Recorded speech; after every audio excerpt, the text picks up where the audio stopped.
What is the single most important thing you can do to both increase your productivity in programming and also to learn faster?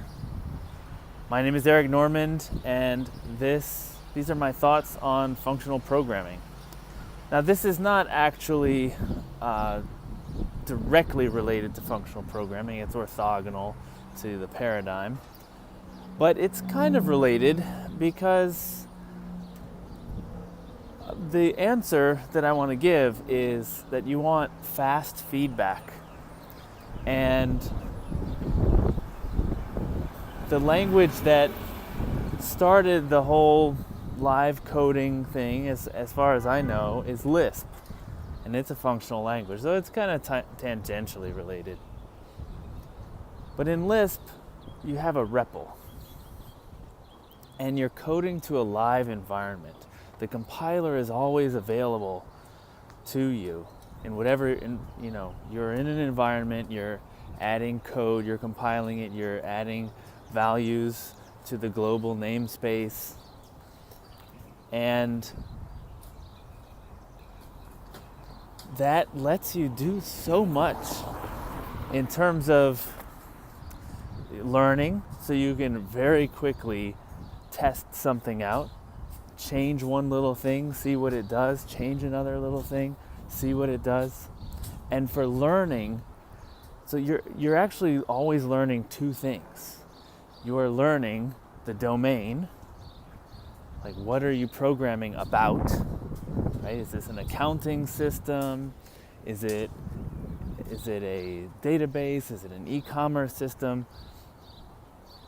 You're learning about the domain and how best to represent it, but you're also learning the language and the system and the environment it's in. So you're learning, what does this function do if I put in a nil for the second argument, or how does it can I access this database in constant time so I can do it in a loop? You're constantly asking these kinds of questions, and the REPL has the answers. The REPL has all the answers because it's just like a live system. It's just like production, running in production. So the learning and the programming are actually just the same thing, right? You're always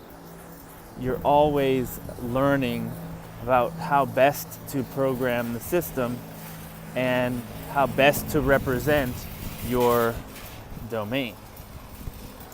And that's what programming is. And so I actually was talking to someone yesterday who totally new to Clojure, got Big Wheel up and running with a framework that was totally unfamiliar to him. But because it had such fast feedback, he could change one little value in the program. He had a sample program that came with the full pro tutorial. He could change one thing and see what happened. Change another thing and see what happened. And because he could make such small changes, he was never that far away from a working program.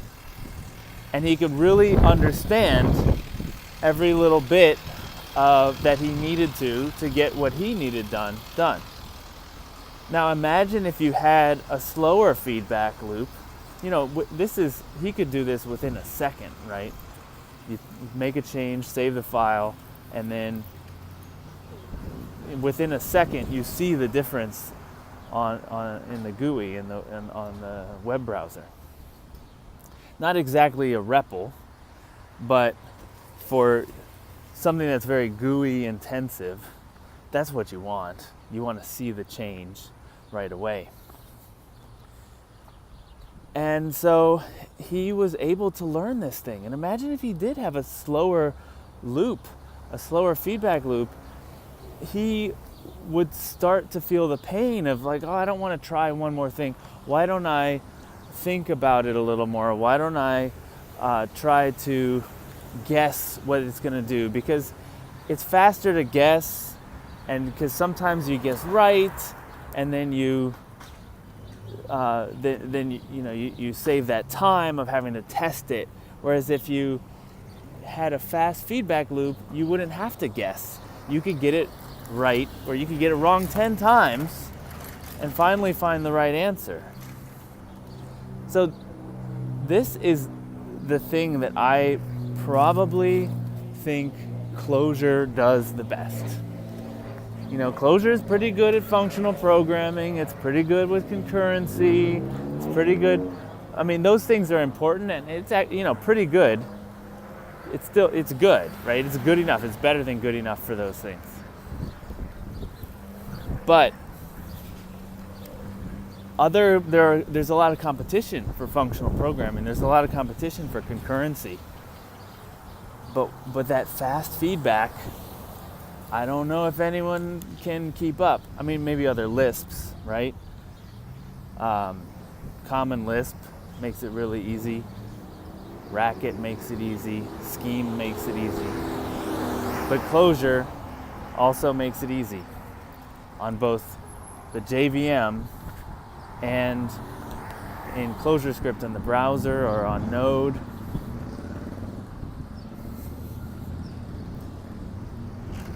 So it's one of the things that I set up.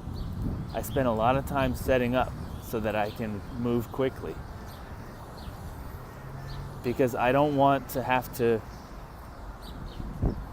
guess so much and make assumptions, and I just want to be able to try it out, ask questions. Now, if there's one thing that marks an expert Lisp programmer over a beginner Lisp programmer, it's reliance on the REPL. A master will do the REPL more. And one thing I encourage my students to do as much as possible is, they'll ask me questions like, oh, what does map do again when you, it's like, don't ask me, ask the REPL. What if I don't know? What if I'm wrong? The REPL is never wrong. I'm wrong all the time, and sometimes I don't know, and I'm going to ask the REPL. That's going to be my way to figure out the answer to your question. But figure out a way to do a tiny little experiment that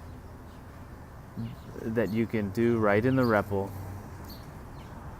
that will, have a hypothesis. The hypothesis is that nils are going to crash this function, and run it on nil and see, right?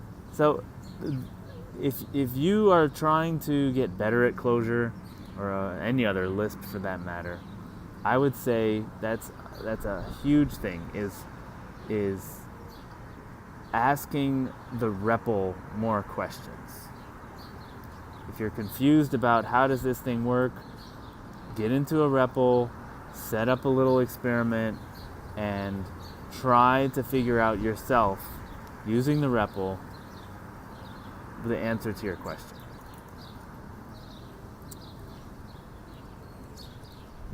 Right. Well, besides that, the other technique that is very common for working in the REPL is to kind of work inside out. So in small pieces, evaluate the forms that you would put in the function. Or write the function, and if there's 4 steps that you want to complete, just make it output the first step and see if that's right. And then do the second step with the output of the first step and see if that one is right. And then add the third step, and then add the fourth step. And then eventually you've got it debugged. But you've debugged it one step at a time. Instead of writing all 4 steps down and then seeing that the answer is wrong and you don't know what happened, or if you did do that and you're like, I don't know what happened, well, break it down. Comment out the 3 steps and just start with 1. Did I get that first thing right? And it might seem slower because sometimes you would get it right the first time in those 4 steps. But in general, you're not going to get it right. and doing smaller steps is easier to stay within a working program. Alright, so this is my thoughts on fast feedback, not exactly functional programming related, but tangential, and still something I'm super interested in. So those were my thoughts. Do it. Fast feedback as fast as possible. Alright, see y'all later. Bye.